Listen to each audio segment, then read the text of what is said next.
Shri Bhuvi properties private limited వారి 7 hills future city ఇప్పుడు మన సాగర్ హైవేలో నమ్మకానికి అమ్మలాంటిది మన భూవి ప్రాపర్టీస్.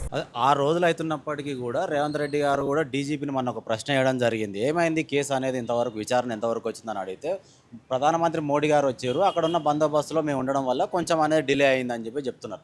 అంటే ఒక డీజీపీ, ఒక రాష్ట్ర డీజీపీ అటువంటిది ఈ మాటలు మాట్లాడడం అంటే ఒకవేళ మంత్రి వస్తే అక్కడ బందోబస్తు ఏర్పాటుగా ఉంటే ఇక్కడ ఒక మహిళకు అన్యాయం జరిగితే పట్టించుకోరా మీరు, అంటే ప్రాణాలు పోయిన తర్వాత మీరు తీసుకురాగలుగుతారా అని చెప్పి కూడా రాష్ట్ర ప్రజల నుంచి కూడా వాయిస్ అనేది వినబడుతుంది. మీరు ఏం చెప్తారన్నా డీజీపీ గారికి కావచ్చు, ప్రభుత్వానికి కావచ్చు, ఏం చెప్తారు మీరు? ఇప్పుడు రేవంత్ రెడ్డి ప్రభుత్వం మొదటి నుంచి కూడా బండి భగీరథను కాపాడే ప్రయత్నం చేస్తాం, క్లియర్గా అర్థమవుతుంది. ఇప్పుడు డీజీపీ గారి పని ఏముంటుంది, వచ్చిన ప్రధానమంత్రిని చూసుకోవాల్సిన బాధ్యతతో పాటు కూడా ఎక్కడైతే బాధితురాలు ఉన్నదో ఆ బాధితురాలకు న్యాయం చేసిన పని కూడా ఉంది కదా. అమ్మాయికి ఆల్రెడీ ధైర్యం చేసి కేసు పెట్టిన అమ్మాయికి రేపు రక్షణ లేకుండా పోకుండా భయం ఉంటుంది కదా. మరి మీరు రక్షణ కల్పించాల్సిన వారే మీరు పోయి ఈరోజు మీరు భక్షకులు మారితే రేపు బండి భగీరథ 2 రోజులు 6 రోజులు అయింది, వాడు ఇంకేమైనా చేయగలుగుతాడు? బండి భగీరథ ఎవరు, ఇంకెవరు? బండి సంజయ్ ఉన్నాడు. బండి సంజయ్ ఎవరు? కేంద్ర సహాయ మంత్రిగా, హోం సహాయ మంత్రి ఉన్నాడు కదా. ఆయన ఏమైనా చేయగలుగుతాడు కదా. కాబట్టి ఈరోజు సివి ఆనంద్ గారు డీజీపీ అయిన మొదటి రోజే నీకు తర్వాతనే ఇంత పెద్ద ఒకటి జరిగింది రాష్ట్రానికి. మరి నువ్వేం చేయాలి? బండి బాధితురాలకు న్యాయం చేసే పక్షాలను ఉండాలి. నువ్వు కాకపోతే సిపికి ఇవ్వాల్సింది కదా. హైదరాబాద్ సిపి ఉన్నాడు కదా, ఇంతకుముందు ఎన్కౌంటర్ చేసిన స్పెషలిస్టే కదా సజ్జనారాయణ అనే వ్యక్తి. మరి సజ్జనారాయణకి చెప్పవచ్చు కదా, ఎక్కడ పోతుంది పట్టుకురావచ్చు కదా బండి భగీరథని. అంటే నువ్వు కాలయాపన చేయడానికి మాటలు అంటే నీకు ఎవరు చెప్తారు? బండి సంజయ్ చెప్పుంటాడు, లేకపోతే రాష్ట్ర ముఖ్యమంత్రి చెప్పుంటాడు. ఏమని, అరే బాబు ఉండని 2 రోజులు ఆగురే బాబు, దీని తర్వాత మంచి నిమ్మలం చేసుకోవచ్చు, ఏం కాదు, ముందు మనకు నరేంద్ర మోడీ ముఖ్యం, ఎందుకంటే ఓట్లకు కానీ నోట్లకు కానీ ఆయనే మనకు బాస్ కాబట్టి అనే రీతిలో ఈరోజు బండి సంజయ్ లేకపోతే రేవంత్ రెడ్డి మాట్లాడి ఉండొచ్చు కదా. కాబట్టి తెలంగాణ ప్రభుత్వంలో ఏమంటారు హోంశాఖ అనేది కనబడకుండా పోయింది. దానికి మా బాస్ ఎవరు? రేవంత్ రెడ్డి ఉన్నాడు. దాన్ని ఏం చేయగలుగుతాడు? ఎంత చెప్పున బండి సంజయ్ మాట్లాంటాడు, లేకపోతే మన నరేంద్ర మోడీ మాటలు వింటుడు. మొన్న చూసినాం కదా, మొన్న మీటింగ్ పక్క కూర్చొని ఒక దోషి పక్కన తండ్రి అక్కడ పోయి పక్కన కూర్చొని ఈ పక్కన నవ్వుతారు. సమాజం మొత్తం చూడట్లేదా? అంటే నువ్వు ఏం చెప్పబోతున్నావు? ఎలక్షన్ ముందర ఏం చెప్పినావు? ఎలక్షన్ ముందర నేను కాపాడుతాను, తెలంగాణ రాష్ట్రానికి రక్షణ కల్పిస్తాను, అన్ని విధాలు ఆదుకుంటానని చెప్పిన వ్యక్తి ఈరోజు ఏం చేస్తున్నావు? నువ్వు పోయి బండి సంజయ్కి సపోర్ట్గా వత్తాస పలుకుతున్నావు. అవసరం ఏమొచ్చింది నీకు? అంత అవసరం ఏం లేదు కదా. నువ్వు ఆల్రెడీ తెలంగాణ రాష్ట్ర ముఖ్యమంత్రి అయినావు, దాన్ని నువ్వేం చేయాలి? ఆల్రెడీ నీకు చాలా ఎదుర్కొంటున్నావు. ప్రతిపక్షాన్ని సవాల్ చేస్తే నువ్వు తట్టుకోలేకపోయిన పరిస్థితి ఉన్నారు. ఈ రోజు ప్రతిపక్షాలు మొత్తం లేపుతాయి, ఖచ్చితంగా ఈ వాయిస్ని లేపుతారు. నేను రాజకీయం చేయాల్సిన అవసరం కూడా ఉంది, ఎందుకంటే నేను రాజకీయం చేస్తున్నావు. పోయి ఈ అమ్మాయి విషయంలో మైనర్ అమ్మాయి వచ్చి మరీ చెప్తుంది 6 గంటలు టైం తీసుకోవాల్సిన అవసరం ఏముంది? పోక్సో కేసు అంటేనే మనం చూసినాం చాలా సున్నితమైన కేసులు ఇవి.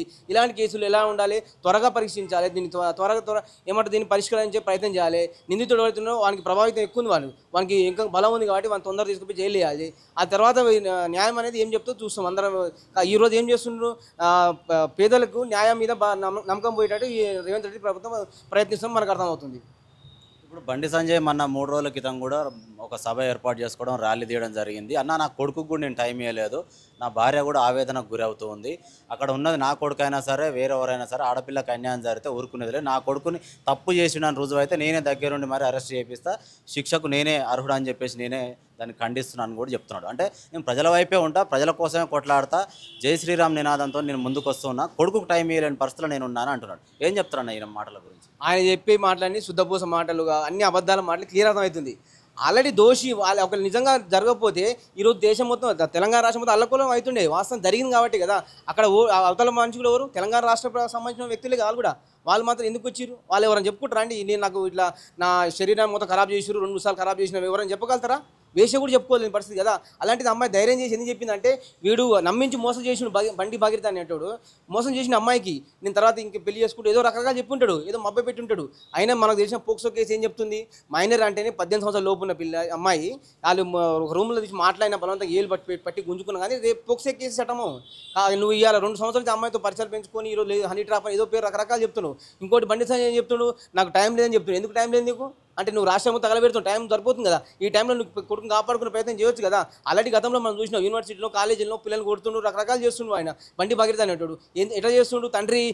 నా తండ్రి ఎంపీ ఉన్నాడు, సెంట్రల్ మినిస్టర్ లింక్స్ ఉన్నాయి అని ధైర్యంతో చేస్తుంది కదా. అప్పుడు ఆపలేని పరిస్థితులే ఇలా ఏమో కన్నీరు ఏమంటారు ముసలి కన్నీరు కాసే ప్రయత్నం చేస్తుండు. రాముని పేరు చెప్పుకో ఎందుకు రాజకీయం చేస్తున్నావు? రాముడు చేయమని చెప్పి నీ మాట్లాడినా రాముడు రాజా నువ్వు భక్తులు నువ్వేమన్నా? నువ్వు కూడా కరెక్ట్ భక్తులు కావు కదా. నువ్వేదో శుద్ధపూజలు అన్ని నిజాలు చెప్తున్నావు ఇలా. ఎక్కడ పోయినా మత ఘర్షణ మాటలే ఉంటాయి. ఇక్కడ ఎక్కడైనా కరెక్ట్గా ఉన్నాయా? హిందువులు అంటాడు, హిందువులు మళ్ళీ ఎవరు మళ్ళీ బ్రాహ్మణులే ముఖ్యం అంటాడు.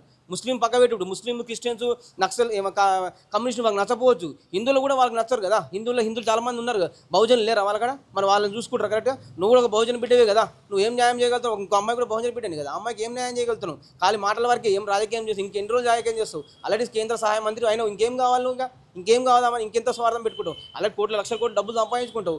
కొడుకు మంచి ఇప్పటికైనా మార్గం నువ్వు నిజమైన నువ్వు అది ఇప్పటికైనా బయటకు వచ్చి నీ బర్తరఫ్ చేయాల్సిన. ఎందుకంటే మన గతంలో చూసినాం లాల్ బహదూర్ శాస్త్రి అనే మన మంత్రి, కేంద్ర మంత్రి రైల్వే శాఖ పనిచేసినప్పుడు ఎన్నో ఒక దగ్గర రైలు కూలిపోతే ఆయన తను బాధ్యత వహిస్తూ రాజీనామా చేసిన సందర్భాలు ఉన్నాయి. మరి వాళ్ళు ఏం చేయలేకపోతున్నావు?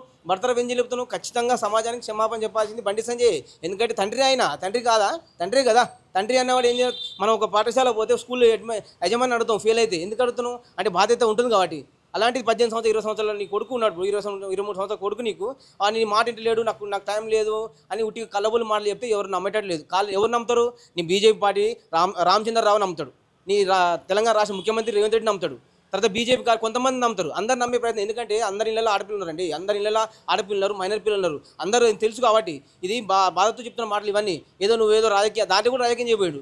అన్న నీ 3 రోజుల కింద మా మీటింగ్ పెట్టాల్సింది, పట్టుకొని లోపు పెట్టవచ్చు కదా. తర్వాత నువ్వు కోర్టు చూపించుకోవచ్చు కదా, కోర్టు తీసుకుపోయి ఆధార్ చేస్తే కోర్టు న్యాయం చెప్తావు. ఏం చెప్తావు? అప్పుడు అన్ని ఎంక్వైరీలు జరుగుతాయి కదా. నువ్వు సిట్ వేసినావు, సిట్ అనేది అందరూ అంటారు షిట్ అంటారు, సిట్ అంటే షిట్ అంటారు, వేస్ట్ అన్నట్టు అంటారు. చిట్టు వల్ల ఎలాంటి లాభాలు లేవు, ఎక్కడ ఎవరికి న్యాయం జరగలేదు, దానివల్ల నిరుపయోగం తప్పితే ఖాళీ కాలయాపన చేయడానికి రేవంత్ రెడ్డి ప్రభుత్వం ప్రయత్నిస్తుంది తప్పితే ఏం లేదు. ఇందులో మాత్రం అమ్మాయికి మాత్రం ఖచ్చితంగా న్యాయం జరగాల్సిందే.